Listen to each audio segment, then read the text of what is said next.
Welcome to the final part of the Our Father. Although I will split 4 in 3 parts.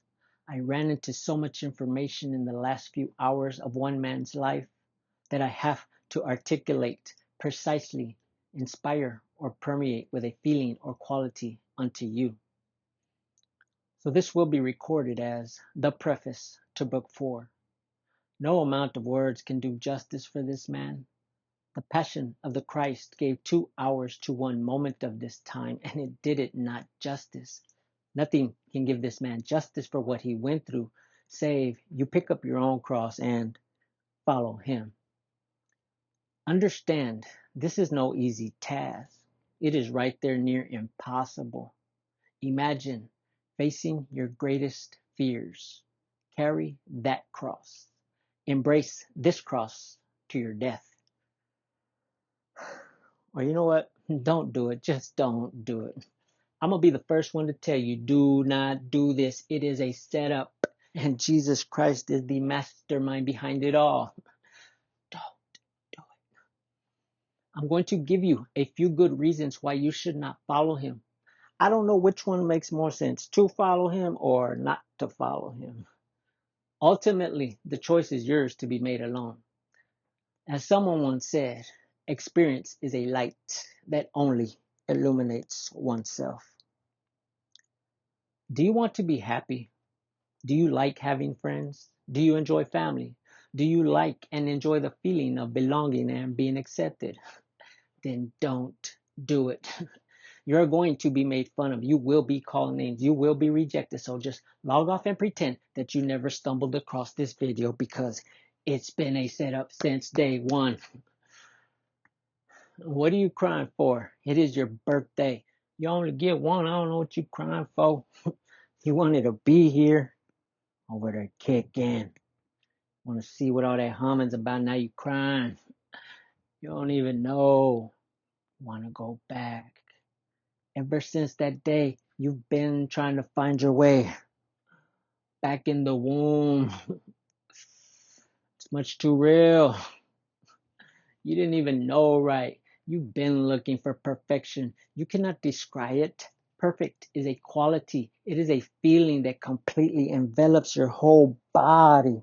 The warmth of your mother's love that surrounds you, protects you, it feeds you, gives you internal peace. Not a worry in the world. Bliss. You didn't even know right. That's what you're looking for in him, in her, in this, in that. Nothing will assuage, save God alone can provide. This is the test of life, as the riddle goes. You must find your way back to the place you began through Numenon. The hints are there. Jesus told us we must be born again.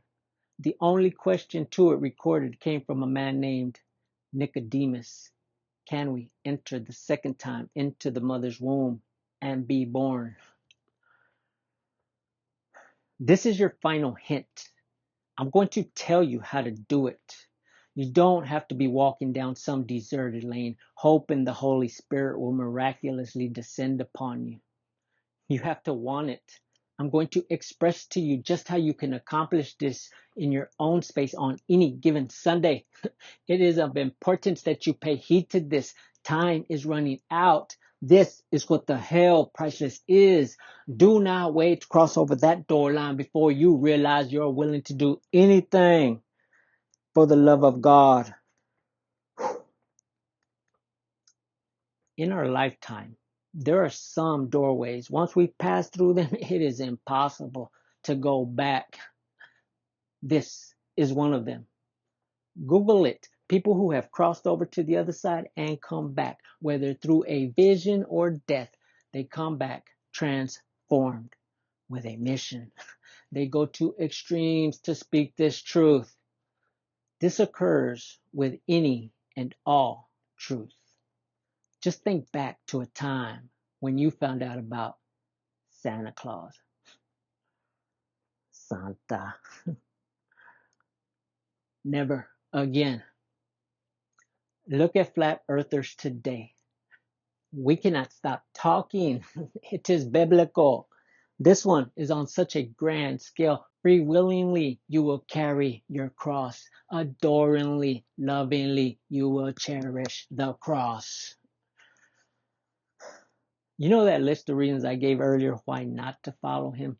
That pretty much bears the weight of it. It comes with it, no doubt. But for internal peace alone, it is so worth it.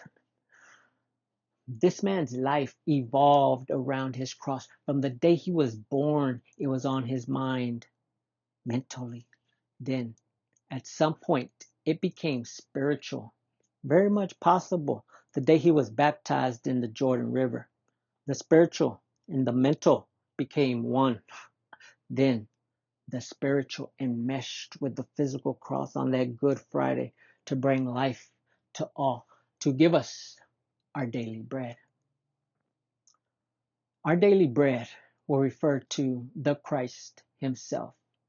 Not Jesus, but the Christ. For the truth be told, had he not taken that final act of faith, he never would have been Jesus Christ. But by accepting his worth, all was given to him, including time, past, present, future. Proof in its simplest form, I present Exhibit A. Later on, future, later on, everything before this moment, past, will be known as BC, Exhibit A. That is power. To add a note, everything in life or time has a history to it, and there has never been a greater story ever told than his story. His story. The writing is on the wall. We just have to open our minds to see it. The Bible is pretty good about pointing this out. In the books that follow the canonical Gospels, he is referred to as the Christ or Jesus Christ more often than not. Matthew, Mark, Luke, and John, he is simply Jesus. He even goes so far as to ask to command his disciples. Each Bible version has its own translation here. One says, commands, admonishes, he orders. One even says, he strictly warns his disciples not to tell anyone that he is the Christ. Matthew 16:20. Just plain old Jesus. Now, don't get it twisted. He didn't have access to anything that is not within your reach. It was actually much more difficult for him. He had to find his own way to the Father through death. We, on the other hand, get Jesus and the Holy Spirit. It makes it that much easier for us to accept our life sentence with Christ, and nothing short of a life sentence will we accept. Give us this day our daily bread. What are we asking here? What is it that we're actually saying when we say this? This prayer should come with an asterisk here or a footnote that reads, objects here may appear greater than impossible or unseen. And forgive us our trespasses as we forgive those who trespass against us is somewhat self-explanatory, although it isn't quite that simple. Yet, it is much easier for us to do than it is to receive communion. They kind of both go hand in hand. And lead us not into temptation, but deliver us from evil. Well, that's just extra. That's just asking for too much. But because of his abundant love for us, we are able to receive. There is a certain church that wants to hear us say these words. I believe in Jesus Christ. I believe he died for my sins. I believe he arose on the third day in fulfillment of the scriptures. all glory be to God. Literally, they want to hear these words spoken. Without looking into it or asking anyone, I suppose if you are demonically possessed or Satan himself, you would not be able to utter these words. Again, perhaps. I am going to ask you to do it for a totally different reason. We're going to focus on our daily bread from a spiritual point of view. I'm going to express to you how this bread can be manifested into reality, spoken into physical existence by repeating these words, minus the all glory be to God. This is a given to us, as it is noted in the book of John, chapter 3, verse 16. For God so loved the world that he gave his only begotten Son. It is imperative that we completely understand this verse. God gave his only Son that was born of by natural means to die, not only to die, but to suffer in his death. Imagine God asking you to kill your own child for the greater good.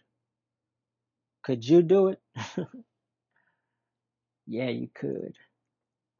Would you? Probably not. Though it is a must, you be willing to. See, when we say all glory be to God, all does extend to this point of sacrifice. God will never ask us to do anything we are not capable of doing outside of our own free will. Since the day of original sin, God's been devising a plan to redress this world from that peccant act. When he asked Abraham, the father of all nations, to do this very thing, and Abraham undoubtedly said, yes, for the love of God, he knew in the brevity of time he would be sending the Christ to save all mankind. This is why it is vital that we know God, not to simply believe in God, but unequivocally know that God is.